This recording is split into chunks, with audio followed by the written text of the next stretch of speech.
क्या कभी किसी ने आपका अपमान किया है, आपकी इंसल्ट की है? अगर हाँ तो उस अपमान के जवाब में आपने क्या किया?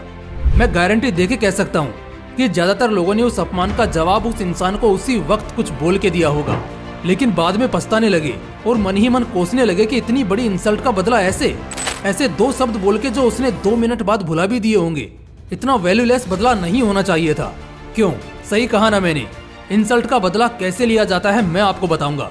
दोस्तों, कहते हैं कि ईंट का जवाब पत्थर से देना चाहिए, और ये बिल्कुल सही बात भी है। लेकिन प्रॉब्लम ये है कि ज्यादातर लोग ये जानते ही नहीं कि ईंट का जवाब पत्थर से देने का सही मायनों में क्या मतलब होता है।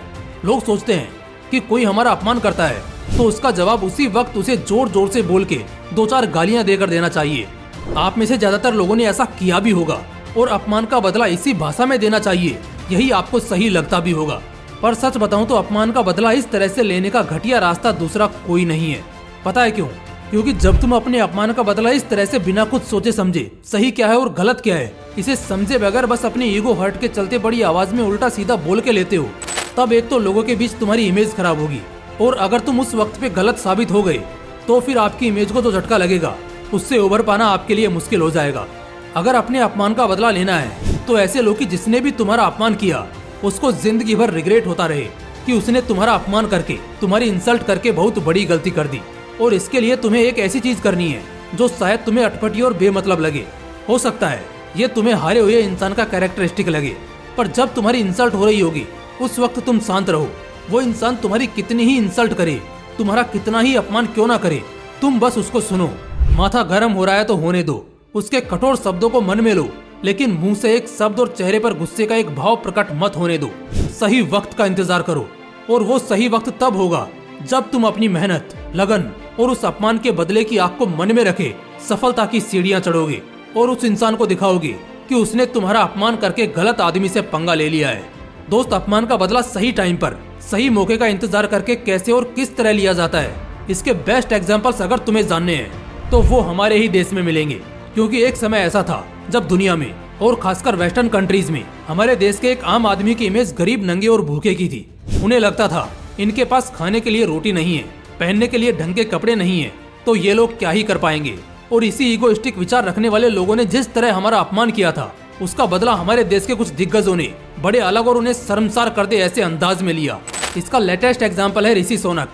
हाल ही में ऋषि यूके के प्रधानमंत्री बने हैं। एक भारतीय मूल का इंसान उस देश का मुखिया बना है जिसने 150 सालों तक हम पे राज किया और हमारे देश को बर्बाद कर दिया। यूके और यूके के लोगों के लिए इससे ज्यादा शर्मनाक बात और क्या ही हो सकती है। यह तो बात रही आजादी के बाद की, लेकिन जब इंडिया अंग्रेजों की जकड़ में था उस टाइम भी हमारे कुछ महान लोगों ने यूके को शर्मसारी का स्वाद चखवाया था। साल 1920 में अलवर के महाराजा जयसिंह नॉर्मल कपड़ों में लंदन की सड़कों पर घूम रहे थे। उन्हें घूमते घूमते रोल्स रॉयस का शोरूम दिखा। वो वहां गए और एक टेस्ट ड्राइव करने के लिए उनसे गाड़ी मांगी। रोल्स रॉयस के शोरूम वालों ने बड़ी बदतमीजी से उनका अपमान कर उन्हें मना कर दिया।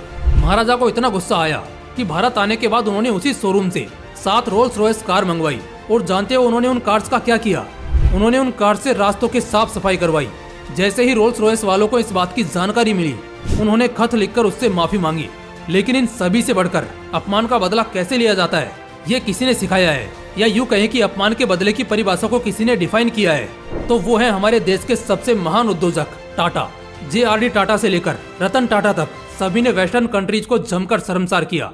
बात है 1998 की, जब रतन टाटा जी ने देश के आम व्यक्ति को कम से कम कीमत में कार का सुख देने का सपना देखा और इंडिया की पहली पैसेंजर कार बनाई टाटा इंडिका। लेकिन इंडिका से जिस तरह के सेल्स की उम्मीद लगाई जा रही थी वो हो नहीं पाया, और इसलिए रतन टाटा ने इसे बेचने का फैसला किया। वो फोर्ड से डील करने अमेरिका चले गए। वहाँ फोर्ड वालों ने रतन टाटा सर की काफी इंसल्ट की और बोले कि अगर तुम्हें कार बनानी नहीं आती तो तुम बनाते ही क्यों हो, और ये जो तुम्हारा कार ब्रांड हम खरीद रहे हैं ये हमारा तुम पर उपकार है। इन शब्दों ने रतन टाटा जी के मन को काफी ठेस पहुंचाई। उन्होंने उसी वक्त फोर्ड के साथ डील कैंसिल कर दी और नई स्ट्रेटेजी के साथ कार को बेचने का प्लान बनाया जो बड़े स्तर पर सक्सेसफुल रहा। यह तो कुछ भी नहीं, रतन जी ने 2008 में फोर्ड की घाटे में चल रही 2 कार कंपनियां जैगवार और रेंज रोवर को खरीद लिया। और उपकार इस शब्द का सही मायनों में क्या मतलब होता है और अपमान का बदला कैसे लिया जाता है यही ईगोइस्टिक कंपनीज को बता दिया। दोस्तों, अपमान इस शब्द को बोलते वक्त इसका वजन महसूस होता है या नहीं यह तो मुझे नहीं पता, लेकिन जब कोई व्यक्ति तुम्हें खरी खोटी सुनाकर तुम्हारा अपमान करता है तब इसका जो प्रभाव पड़ता है और इससे जो चिंगारी पैदा होती है वो दुनिया को बदलने की या इसे तबाह करने की ताकत रखती है। जैगवार और रेंज रोवर जैसे दुनिया के कुछ सबसे बड़े कार ब्रांड्स को एक अपमान के बदले के रूप में खरीदकर टाटा ने इसे साबित कर दिया। दोस्तों फिर एक बार बता रहा हूँ, अपमान का बदला ऐसे लो कि जिस किसी ने तुम्हारा अपमान किया है उसे जिंदगी भर पछतावा होता रहे कि तुम्हारा अपमान करके उसने जिंदगी की सबसे बड़ी गलती कर दी है। वैसे आपको क्या लगता है, क्या अपमान का बदला मौके का इंतजार करके लेना चाहिए या उसी वक्त 2-4 बातें बोलकर खत्म कर देना चाहिए? कमेंट में जरूर लिखिएगा। बाकी वीडियो से जरा भी कुछ सीख मिली हो तो इसे लाइक करना और अपने दोस्तों के साथ जरूर शेयर करना। मिलते हैं अगली वीडियो में।